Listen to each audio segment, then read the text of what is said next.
Então, estamos aqui de volta para falar, continuar falando sobre saúde mental e a gente escolheu o tema deste momento. É um tema chamado depressão. E depressão é considerado o mal do século, né, doutora Ângela Varela? Com certeza. Bom, sendo o mal do século, será que é possível a gente ficar deprimido e não perceber que está deprimido? Duas perguntas. Primeiro, mal do século, por quê, né? Muito provavelmente por conta do estilo de vida que a civilização ela vem incorporando, né? Nós não fomos feitos para viver deste jeito, né? Nessa correria, sem tempo, sobrecarregados.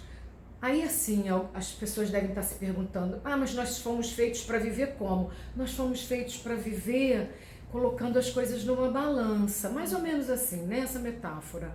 Tipo assim, você tem obrigações, compromissos, responsabilidades de um lado e você tem lazer, prazer, leveza do outro. E isso faz com que a gente possa sustentar melhor o humor. Por quê? Porque se você tem de vez em quando, né, assim, eventualmente, algumas questões muito sérias com relação às suas responsabilidades e tal, mas você sabe muito bem que logo em seguida você vai ter como compensar isso, relaxando, estando no convívio com as pessoas que você gosta, fazendo as coisas que você curte, botando seus hobbies ali, enfim. E como a gente está vivendo, na verdade, com muito mais responsabilidades, compromissos, obrigações, né? O que acontece é que está faltando. E aí, isso é uma sobrecarga. Isso um dos aspectos, generalizando, né? Mas também existem outros comportamentos nesse momento que estão muito presentes na nossa vida e que eles estão tendendo a nos levar para uma alteração do humor, fazendo com que esse humor tenda muito a ficar deprimido. Então, por exemplo, a questão da tecnologia. A questão da tecnologia ela é maravilhosa, né? Ela vem para poder... Aliás, nós vamos fazer um vídeo sobre a questão da tecnologia. O que é a tecnologia? Para que essa tecnologia toda, essa revolução que a gente está vivendo, para que ela serve, que é muito interessante. Fiquem atentos. Mas aí você está assim, trazendo que a tecnologia pode levar à depressão, é isso? Não, que a tecnologia, essa revolução tecnológica, ela é muito interessante, ela é muito importante, ela está tendo uma função muito importante na nossa existência, da civilização.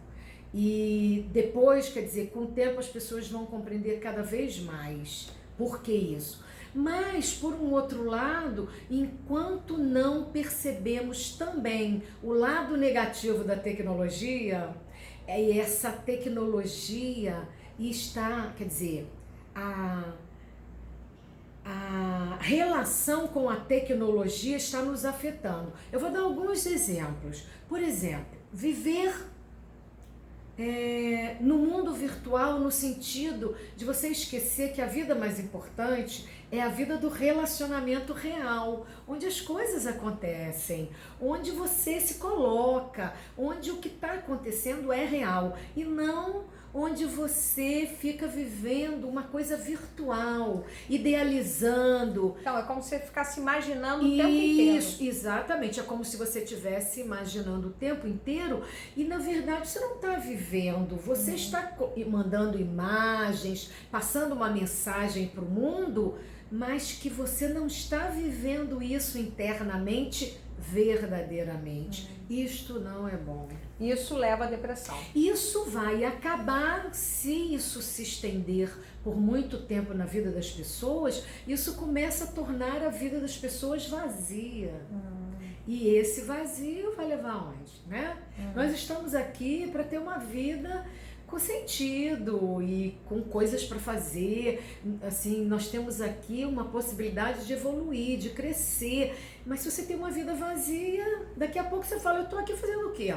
E aí esse sentimento, ele faz muito mal. Uma outra coisa é assim a questão dos jogos, os jogos eletrônicos. Jogos eletrônicos podem ser muito interessantes quando eles treinam, te dão a oportunidade de você se treinar para aprender estratégias, habilidades e tal. Mas, por exemplo, existe um número enorme de jogos que matam, agridem. E aí o que acontece? As crianças, os adolescentes, os adultos jovens, que inclusive é o maior percentual de pessoas que se distrai com isso, acaba tendo, vamos dizer assim, um exercício que não é saudável, porque quando você está ali brincando com o joguinho, naquela tensão, não se esqueça que o corpo físico está acompanhando a mente. Então você está tendo liberação de hormônios, de neuroreguladores, né? E o que acontece? Se você está lá, é adrenalina. E você também está começando a ficar viciado numa atmosfera que não é legal. Você está dizendo que o corpo vai tendo reações e que na verdade não usa, né? Porque se o corpo se enche de adrenalina e o corpo está parado, a adrenalina é justamente para você agir, isso, isso? Não, e sem contar ainda que mesmo ali que você não está agindo, você tem um esgotamento, né? Porque você está liberando. E outra coisa, você vai ali e está ali no joguinho, adrenalina e tal. Aliás, não é só adrenalina, mas quer dizer, adrenalina dependendo do jogo. E aí depois você sai dali cheio de adrenalina e faz o quê?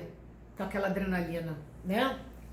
Aí você fica irritado, aí você, enfim. Então, assim, isso também tem uma relação, não vou falar disso agora, mas, por exemplo, a questão de esportes radicais é uma coisa legal, mas precisa fazer reflexões a respeito disso. Você está sempre no limite, você precisa dessa adrenalina para você estar sempre bem. Será por quê, né? Então, assim, aí voltando à questão da depressão. Então, a depressão, ela é a doença do século por uma série de coisas, mas porque as pessoas trabalhando demais, ficando esgotadas por conta do trabalho. Então você tem a síndrome, você tem os estados depressivos e tem o burnout, né? Que é uma coisa que agora está sendo reconhecida, mas é uma coisa antiga, mas que cada vez mais. Por quê? Porque as pessoas trabalham demais, elas não dão conta.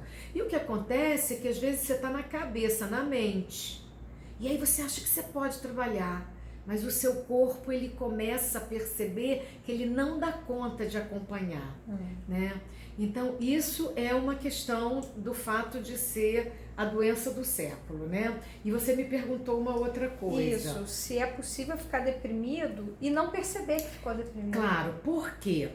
Isso, aliás, é muito mais comum do que se imagina, o que faz com que as pessoas acabem chegando, às vezes, a um consultório para a busca de uma ajuda, quando elas já estão deprimidas, e às vezes elas estão deprimidas há um bom tempo. Por quê? Porque a depressão, ela não se instala assim, de uma maneira, por exemplo, de um dia para o outro. Você não vai dormir legal e acorda no outro dia deprimida. Isso pode acontecer por uma questão que não é uma depressão, é uma situação que aconteceu e que provavelmente você vai sair dela. É uma situação pontual.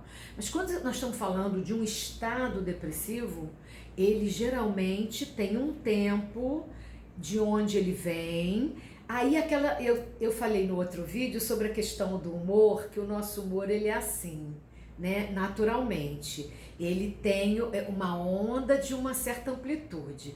E que quando você está começando a alterar esse humor, essa amplitude começa a aumentar.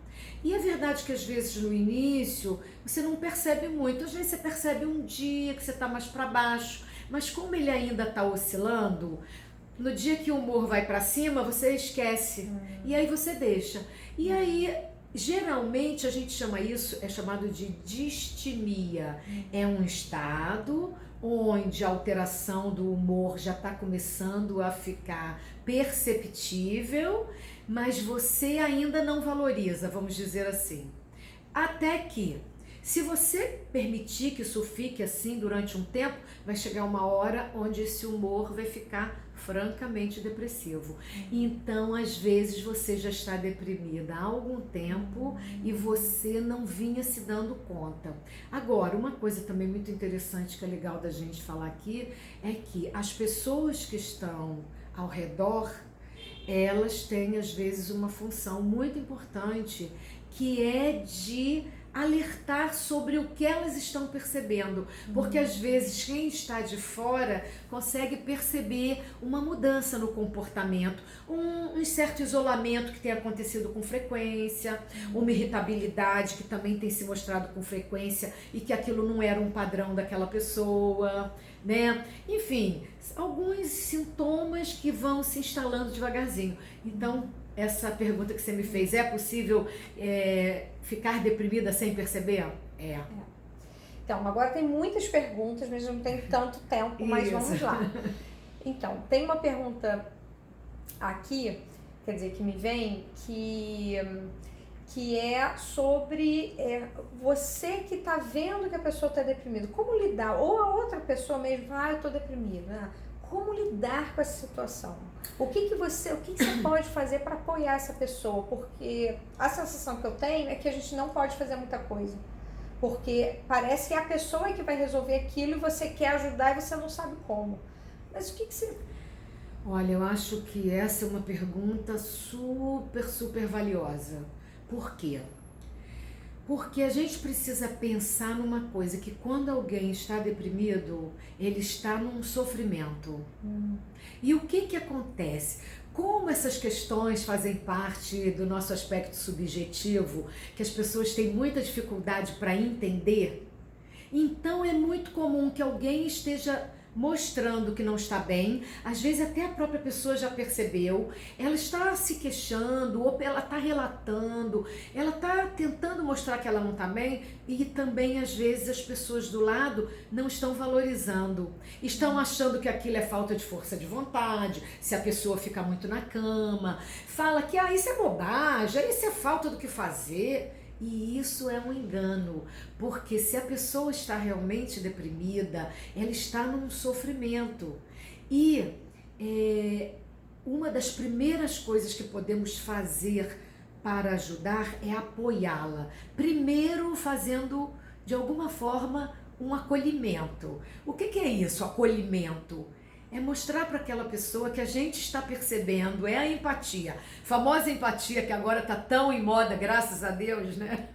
Mas assim, com uma atitude empática, mostrar para aquela pessoa que você está percebendo que ela não está bem e que você está disposta a, de alguma maneira, dar alguma atenção para ela, ter alguma disponibilidade para ela, ou para levá-la a algum lugar se ela quiser, para ele buscar uma ajuda, ou para conversar um pouco, ou para tentar naquele momento ou diante daquela situação dar algum apoio para ela. Isso faz uma diferença enorme, porque isso também faz com que a própria pessoa, porque existe uma resistência muito grande para buscar um atendimento quando se está sofrendo mentalmente.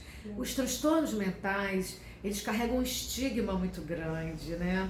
E aí as pessoas elas falam, eu vou num psiquiatra. Gente, pelo amor de Deus, o psiquiatra é apenas um especialista médico, porque a psiquiatria, ela é uma especialidade médica que trata das alterações de comportamento e que trata sim das mais graves, que é, por exemplo, a esquizofrenia, os transtornos psicóticos, mas que não trata só disso, trata dos mais sutis e dos mais leves também. E quando você vai a um psiquiatra logo no início de alguma coisa que não está bem, primeiro que você deixa de percorrer não sei quantos médicos antes. Você vai no gastroenterologista, você vai no clínico, você vai em tudo e vai como final, né, no psiquiatra.